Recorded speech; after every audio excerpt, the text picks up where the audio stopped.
Now, if you watched my last video, you might be wondering why the GE food market has been dominated by a few specific categories of crop varieties, generally those with herbicide-tolerant and insect-resistant traits.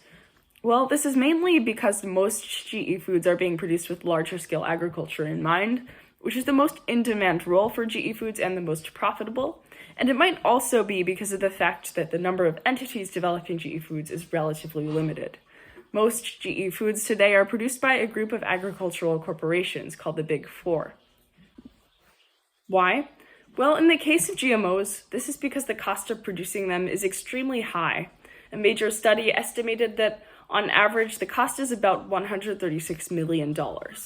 Naturally, few groups can afford to do that, and those that can tend to prioritize profit as the ultimate goal because they need to make up for that high initial investment.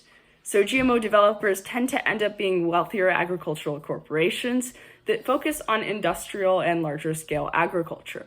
Hence the prevalence of the industrially oriented herbicide-tolerant and insect-resistant traits, as opposed to, say, nutritional enhancement or reducing agricultural emissions.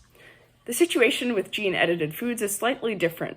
As I mentioned in a previous video, few GEFs are on the market yet, so it's hard to know exactly how their developments and use will play out.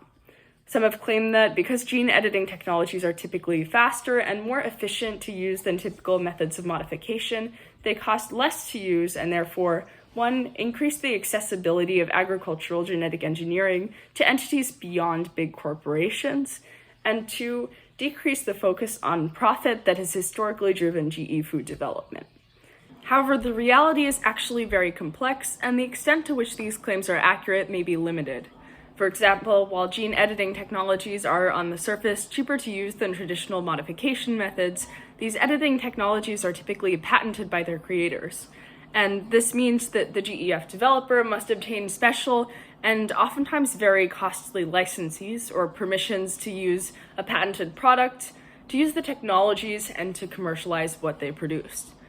In addition to its cost, the licensing process can be confusing and difficult for smaller entities to navigate. For instance, developers must often license multiple CRISPR components from different patent holders, often with different costs which are hidden from the public. So in other words, access to both genetic modification and gene editing technologies is relatively limited.